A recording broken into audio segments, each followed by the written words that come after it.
अस्सलाम वालेकुम वरहमतुल्लाहि वबरकातुहू। All of you friends, welcome back to my channel school academic hub. हमने हमारे पिछले वीडियो में जो है माबैद तारिख़ नवीसी जो है वहाँ तक स्टॉप कर चुके थे। उसके 3 रुझानात हमें देखना है और उसमें से पहला जो रुझान है वो है माकस जो की तारीख़ नवीसी। माकस वादी की जो तारीख़ नवीसी है वो क्या है। इसमें जो है पैदावार के जो ज़रिए और पैदावार के जो अमल में इंसानी ताल्लुक़ात को जो मरकज़ी हैसियत हासिल होती है, देखिए उसके तहत जो मालूमात दी जा रही है कि जो माकस की तारीख़ नवीसी है वो माशी निज़ाम और ज़राए अबलाग़ की जो तारीख़ के तहत जो तरीक़ेकार होते हैं उसमें इंसानी ताल्लुक़ात या उसके मरकज़ी जो रुझानात है वो किस तरह पेश करते हैं। क्योंकि हर समाजी वाक़या को आम लोगों पर असरअंदाज़ होने के लिए जो है किसी चीज़ों का जो है तज़किया करना पड़ता है। क्योंकि हम समाज में रहते हैं तो समाजी उसूल और समाजी वाक़यात को देखकर ही हम लोगों के जो चीज़ों का जो है उनके असरात का तज़किया करते हैं। तो माकस जो तारीख़ नवीसी है उसके ये अहम उसूल थे जो हमने देखे।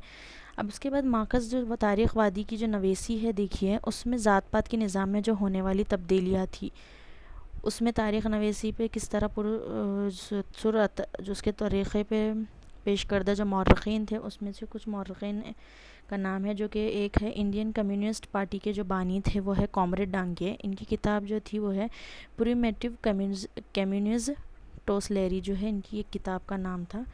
और इसी किताब के तहत जो है उन्होंने तारीख़ की नवीसी की जो है मिसाल दी कि इसी में जो है ना तारीख़ नवीसी में जितनी तब्दीलियाँ पेश रुनुमा हुए हैं और भारत में जो है माकस वादी पर कौन कौन से असरअंदाज चीज़ें हो रही थी वो बयान किया गया है। नेक्स्ट है भारतीय माकसवादी के जो मौरख़ीन। अब भारत के जो माकसवादी से मौरख़ीन थे वो कुछ इस तरह है। सबसे पहले नाम है दामोदर धर्नामांड कोसंबी का। दामोदर धर्नामांड कोसंबी है। सेकेंड है कॉमरेड शरद पाटिल, कॉमरेड श्री पद्मावत डांगे और राम शरण शर्मा। ये ऐसे मौरख़ीन हैं जिन्होंने भारत की माकस के तहत काम किया था। अब नेक्स्ट है देखिए महरूमों की तारीख़। महरूमों की तारीख़ से मुराद ऐसे तारीख़ या यूँ कहा जाता है कि जो भारत में महरूम तबक़ात थे उनमें तारीख़ उन पर ना लिखना या इब्तदाई माकस की जो वादी थी उसमें सिलसिलेवार ना असरअंदाज ना होना, निचले तबक़ात में जो लोगों को किस तरह उनको नज़रअंदाज किया जाता था उसके जो बारे में मालूमात है वो इस तारीख़ नवीसी के तहत दी जाती थी।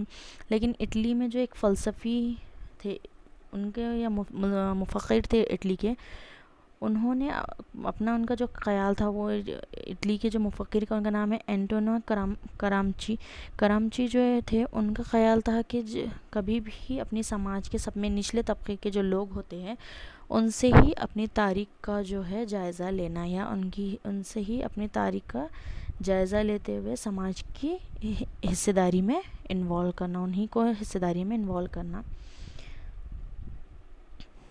महात्मा फुले ने ग़ुलामगिरी नामी किताब में इंतहाई निचले तबके और मज़हब से ताल्लुक़ रखने वाले जो औरतें होती थी उनके तहत जो है उन पर इस्तेहाल किस तरह किया जाता उसके बारे में बयान किया है।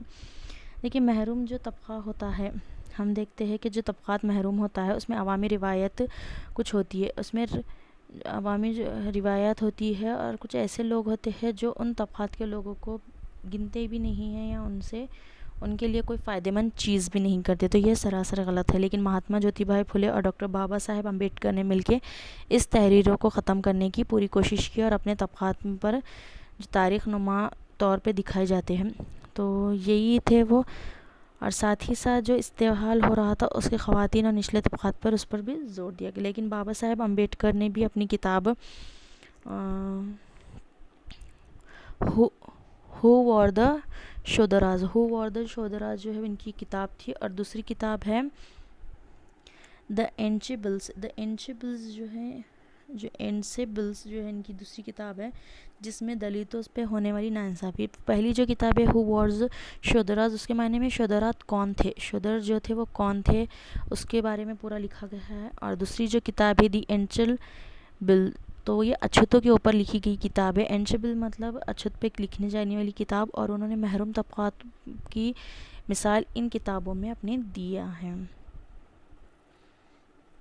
नेक्स्ट देखिए नसाई तारीख़। अब नसाई जो तारीख़ है वो क्या है? नसाई तारीख़ यानी कि ऐसी तारीख़ जो ख़वातीन से तहत ताल्लुक़ रखती है उसे कहते हैं नसाई तारीख़। क्योंकि भारत की इब्तिदा की जो तारीख़ थी उसमें हमने देखा है कि भारतीय तारीख़ में ख़वातीन का जो मुक़ाम या कारनामे हैं वो नज़रअंदाज किए जाते थे। मतलब उनके कारनामों को इतनी फ़ौक़ियत हासिल नहीं थी, बल्कि उस पर रोशनी डालना ज़रूरी था। लेकिन मौर्रख़ जो थे उस ज़माने में पहले मर्द हज़रात होते थे, तो वो जो है औरतों को अहमियत नहीं देते थे। तो ये सबसे बड़ा चैलेंज जो है औरतों की ज़िंदगी में आता था कि वो किस तरह जो है अपना मुक़ाम जो है उस दौर में बनाएंगे। तो ये औरतों के लिए सबसे बड़ा चैलेंजिंग दौर था। ख़वातीन की जो तख्लीक़ करदा और अदब की तहक़ीक़ में जमा करना भी ज़रूरी था। तारीख़ में जो ख़वातीन के मुक़ाम का सरनो जायज़ा लेते थे, उनका जो है पूरा जायज़ा लेकर ही उनके कामों को फिर तरजीह देते थे। क्योंकि 19वीं सदी में देखिए ख़वातीन के मुताल्लिक़ जो कुछ ऐसे मुसन्निफ़ीन थी जिन्होंने कारनामे अंजाम दिए थे और औरत के बारे में जो है मालूमात लिखे थे। तो वो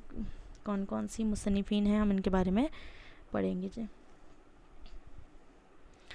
सबसे पहले जो मुसन्निफ़ हैं या मौर्रिख़ीन हैं जिसे तानसी भी कहते। देखिए तानीसी यानी तानीसी मौर्रिख़ीन मतलब औरतों की ख़वानीन से ताल्लुक़ रखने वाली, और नसाई भी ख़वातीन से ताल्लुक़ रख। सबसे पहला है ताराबाई शिंदे।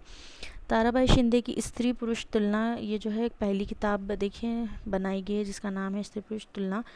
और ये एक पहली किताब है जो नसाई तारीख़ के ऊपर बनाई है, मतलब औरत के ऊपर बनाई जाने वाली किताब है, जिसमें उन्होंने मर्द को किस तरह फ़ौक़ियत देते हैं समाज में और ज़ात पात के निज़ाम की मुखालिफत किस तरह करना है या होना चाहिए, इसमें अपने बयान किया है। सेकंड किताब का नाम है मुसन्निफ़ीन का नाम है पंडिता रमाबाई। पंडिता रमाबाई की किताब जो थी वह दी हाई कास्ट हिंदू वुमेन। दी हाई कास्ट हिंदू वुमेन जो है उन्होंने इस किताब में पूरी औरतों की ज़िंदगी समाजी, माशी, सियासी और तहज़ीबी तौर पे जो है किस तरह औरतों को ज़िंदगी का सामना करना पड़ा उन्होंने अपनी किताब में बयान किया है। थर्ड देखिए है जो नसाई, वो है मीरा कोसंबी।